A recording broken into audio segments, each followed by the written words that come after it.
Hey, what's going on, everybody? It's your boy PR-ism, just chilling. Just came back from playing a little basketball here in Chicago with the brand new Hyperdunk 2016 Elite. The difference between these and the other Hyperdunks 2016 is that the Hyperdunk 2016 original has a high top. It doesn't have a collar like this that's made out of fly knit.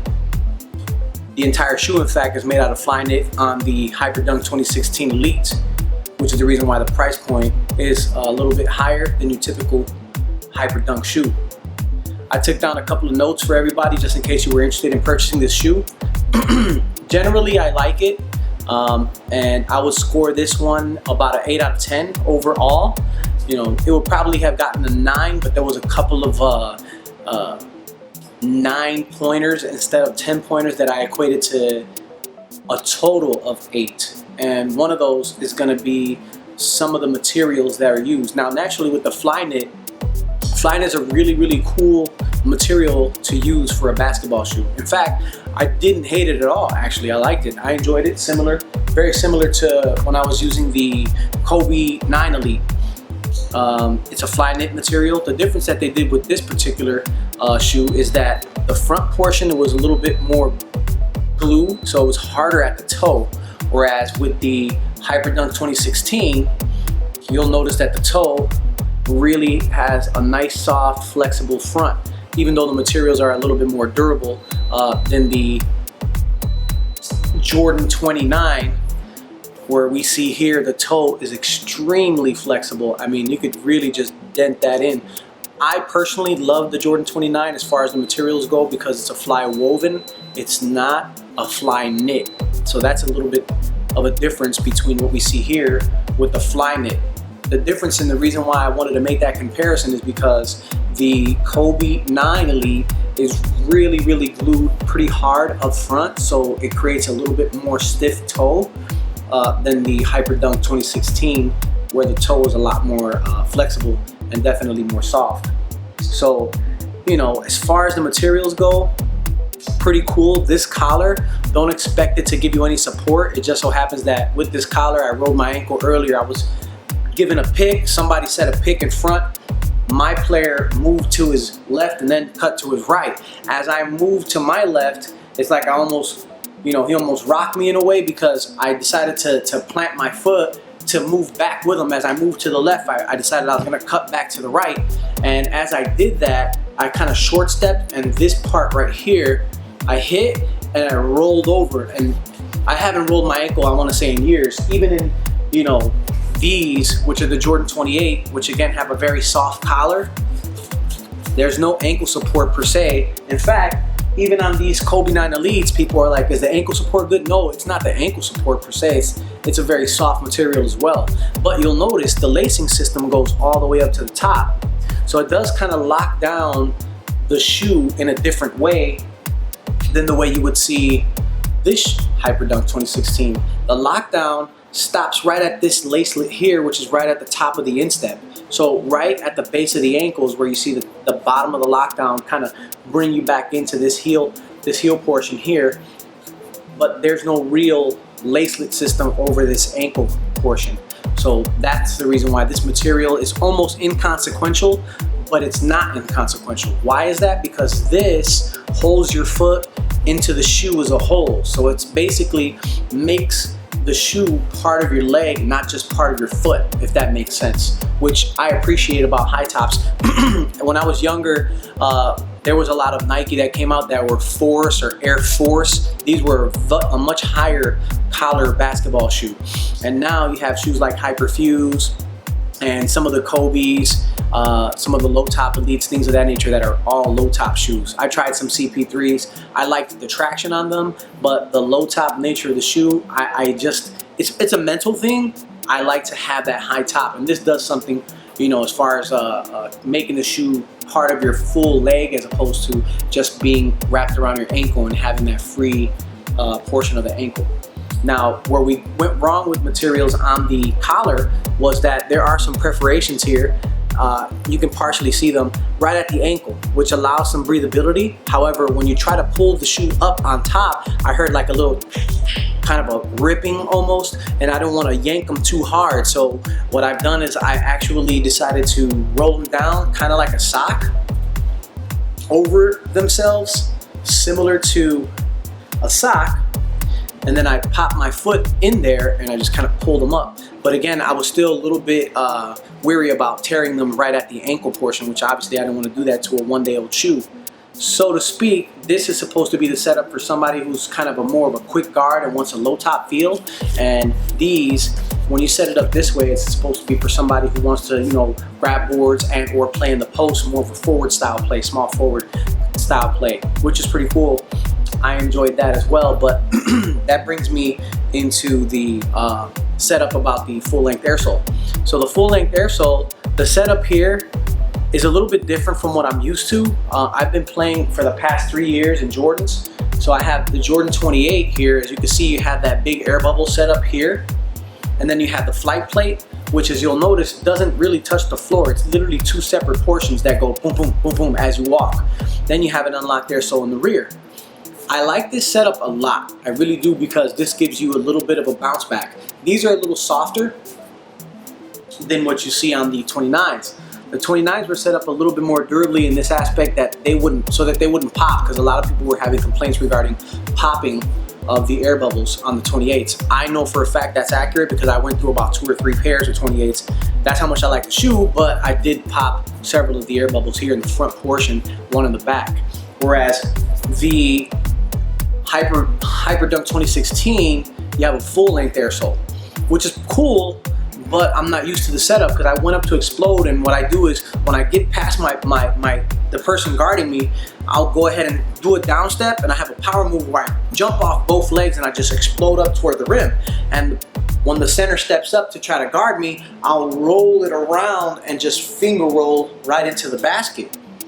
When I went up with that kind of a jump here, since the setup is full length, it didn't give me that same explosion back. It kind of absorbed some of my downward press when I did my down step and I jump off my 2 legs, and it kind of absorbed it and cushioned it and gave me a smooth ride up. So like the Kobe 9, the Kobe 9 has Lunar Lawn in it, so it's a nice foam setup inside, so you're really kind of close to the earth with this shoe. Whereas with this one, you're a little more elevated because of that full length air sole, so it kind of absorbs. And I noticed that when I first put these on, this was flat, like straight. Now I can tell that I pushed the bubble downward a little bit, so I've kind of broken that in. That's another thing that I guess in time we'll figure out what happens with that as far as durability goes. Since we're at the bottom here, I just want to make sure that I kind of express this to you guys. We're talking about a shoe that costs more than the new Jordan 31s that are going to come out. Supposedly those are going to retail at $185. These retail at $200 plus tax. You have a full length air sole, and what Nike might tell you is that, well, these are set up for somebody who's playing down low and somebody who's going to play at the guard position, so it's kind of a general setup. It's not like a signature shoe that you would see like a Jordan here. With the Jordan 30, you'll see that we have the same type of unlocked air sole here, and the difference is that, like the 29, they set it up with a tendril so that the whole bottom of the shoe does kind of flush hit the ground as you work that. Now it's a little bit stiff at the bottom with the air bubble, so it gives you that explosion for a player like a Westbrook who's going to use this signature Jordan shoe. Very, very similar to the Jordan 29, where you have that unlocked air sole here. When you press into it and you jump off of it, these are 2 individual air soles in the rear and the front. So we're not looking at one suspension when my heel hits and then kind of goes off of the front. This is 2 independent air bubbles, so you get a different reaction, a different feeling of being propelled into the air when you jump. Whereas when I jumped up with this one, it almost felt like I was flat, and I was like, whoa, so I had to make an adjustment to that. So as far as performance goes, that's where we lost the point, because it's more of a general setup as opposed to a signature shoe, which has more of a specific type of a setup made for an explosive player, as opposed to, you know, trying to appease a guard and a quick slashing player, as well as a down low, grabbing boards, playing the post type player. So this is more of a general setup as opposed to a signature shoe. That's the main key aspect about this shoe that goes down a couple of notches.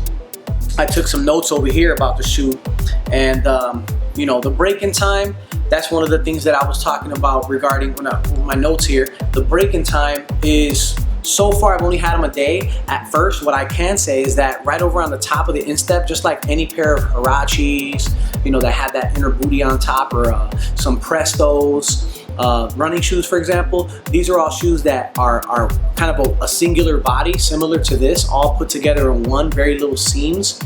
You'll notice that there's some break-in time over on the instep. At least from the shape of my foot, I could feel that instep right in here pressing downward, kind of locking me into the shoe, even when the lacelets weren't tied, because the Flyknit is designed to really kind of hug onto your foot, which is cool. But when I went to play basketball today, I realized that I got a good lockdown from the Flyknit, as well as the Flywire that's set up in here in the lacelet system. So we have 1, 2, 3, 4, 5, 6 slots for the lacelets, thus 6 pairs of Flyknit on each side, kind of holding your foot down. So prior to me actually using the lacing system, I felt that tightness over the instep. However, after playing basketball today, I realized that I was able to kind of stretch out the Flyknit a little bit so that it conforms to my feet. And that was something that I could appreciate about the shoe.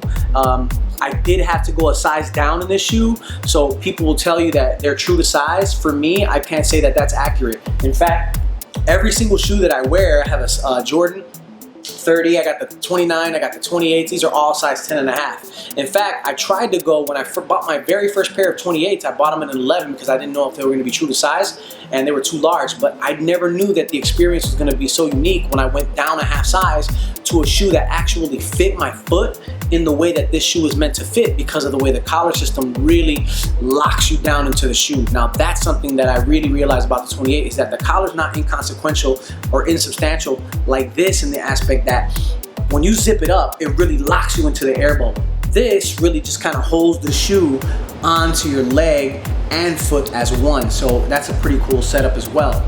So the difference between that and this is obviously the sizing. Since we do have a very flexible and pliable material, the Flyknit, I went down, I tried a size, I was at Nike Town over at Michigan Avenue. I did try a size 10.5 because I was told they were going to be true to size, but I felt kind of a sloping feeling, meaning when my toe went, I was trying to act as if I was shooting a jump shot. I was going onto my toes, and they borrowed me a basketball, and I started to kind of just pretend like I was shooting jumpers, and I had a sloping feeling. It was like I was on top of one sloping board when I did that. So what I said was, well, I kind of got the feeling that my toe is in the rear portion here of the front when I propel myself to go off of that for that jump shot. So I said, could I try a size 10? And I went into the size 10, and it was extremely snug right around this instep area, as I mentioned before. However, my toe wasn't flush, but it was good, and I felt like I was pushed into the heel counter much better. So when I started to go up on the foot in the size 10, acting as if I was gonna shoot my J, something about the snug feeling about this made me realize that if I did give it some break-in time, that it would be a much more compatible size for my foot and the shape of my foot. So I did go a size down from 10.5 to a size 10 on this particular model of shoe. The traction, it was pretty good. You know, as you can see, just with one day of play, there's some kind of dust as far as the coloration goes. You know, it doesn't have that icy clear translucent look anymore.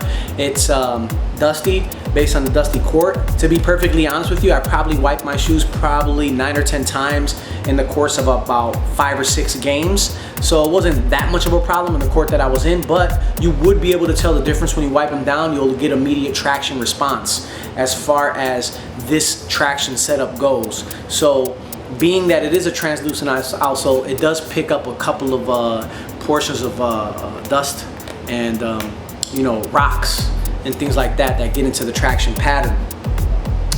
Obviously, it's a little tricky to get it on, but when you do get it on, you know, after you go ahead and set up the lacing system to the way that you like it. I prefer it firm, not tight, because the Flyknit is going to be firm enough. I think you'll be satisfied with the way the fit goes, and as far as your traction goes. Again, I did plant my foot rather rapidly, and I kind of rolled it over, and I didn't get any support from this. So, you know, that's not a complaint. That comes, you know, with the territory. As far as this shoe goes, it was kind of an expectation. I didn't expect any kind of support from the ankle collar. That was just something that occurred in the process of moving. But again, in the past several years, I haven't rolled my ankles in any basketball shoe recently that I can remember. So what this makes me feel like is that this is actually a low top shoe with a very high heel setup because of that very high air bubble setup here. So it's like I'm up in the air. It's easier, kind of feels easier to roll over on the side of the shoe. So the other thing that I wanted to touch on that a lot of times people miss out is on the reactions. Actually, it might not be that important to a lot of people, but to me, reactions is pretty cool to cover, because when you wear a shoe, you know, you want to know kind of what people's opinion are on them. In fact, that's the reason why you're looking at them now, because you want to make an opinion on how you feel about the shoe. So when I went to the office, when I bought them, I went and bought them this afternoon. I took them straight to the office and I wore them at the office, and the male workers at my office, not male as in delivery male, but male as in men, workers at my office took a look at the shoes and said, "Oh, hey, you got them?" And I said, "Yeah, I realized that they came out on the 18th. It's the 28th now, 27th going into the 28th. And I said, they came out a couple days ago. I just didn't know, so I want to go ahead and pick them up. And I picked them up in this colorway because I know that everybody's going to get the white colorway. So I decided I was going to go with this colorway, a darker one. Plus, I plan to pick up the Jordan 31 in the Olympic colorway, the USA colorway. So it's more of a white shoe, which is why I decided to go with a darker shoe as far as this pair goes. With that being said, I got positive reactions at the office, and the reason why I'm going to give this, as far as reactions go, I'm going to give it a 10 of 10 is because when I showed my wife this pair of shoes online at Nike.com, I said, "Hey, this is the shoe that I want to get." And she was like, "Well, they're ugly." And I was like, "They're not that bad." So what I did was I went, picked them up, and then when I saw her back this afternoon, she kind of partially saw them, but I kind of pointed at them like, "Did you notice?" But she didn't, and I was walking away already. When I got back home, I was about to take them off, and she mentioned that she actually liked them. She said, "Well, they look nice on your feet." She likes the form and the shape, the slim nature of the way it kind of wraps around the foot as one shoe, as one unit. So that's gonna give me, as far as like reactions go, for somebody who actually didn't appreciate what they looked like and saw them on foot, they actually liked them a lot. So a lot of these high top shoes, guys, you guys might not like them when you look at them and you see those high collars.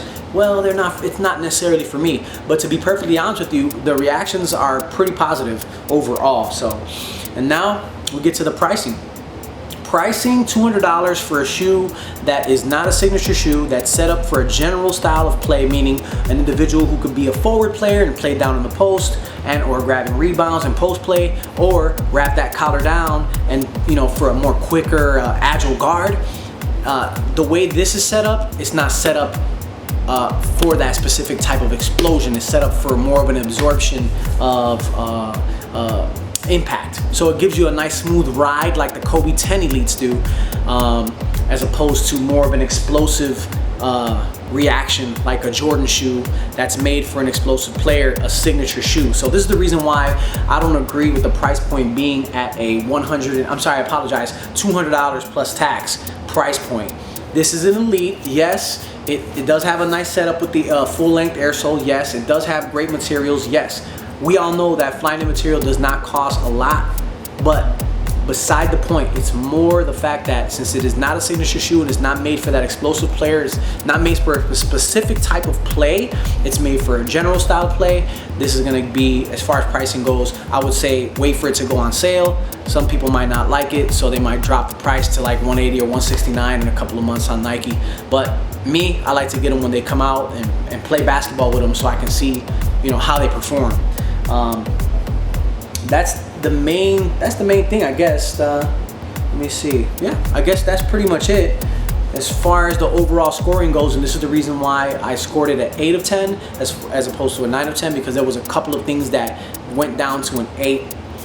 as far as this shoe goes. And then of course overall performance, general performance as opposed to a specific style of play like a signature shoe would be. Let me know what you think, guys. Other than that, if you want to grab a pair, they look really cool. Just don't get the colorway that I got. Get your own colorway. I'm signing off. It's your boy PRism. Check out some more of the other videos on my channel. Subscribe, like, share. This is my first basketball shoe review, so hopefully it was insightful enough for you guys. Thanks, and good night. It's like 12 o'clock already.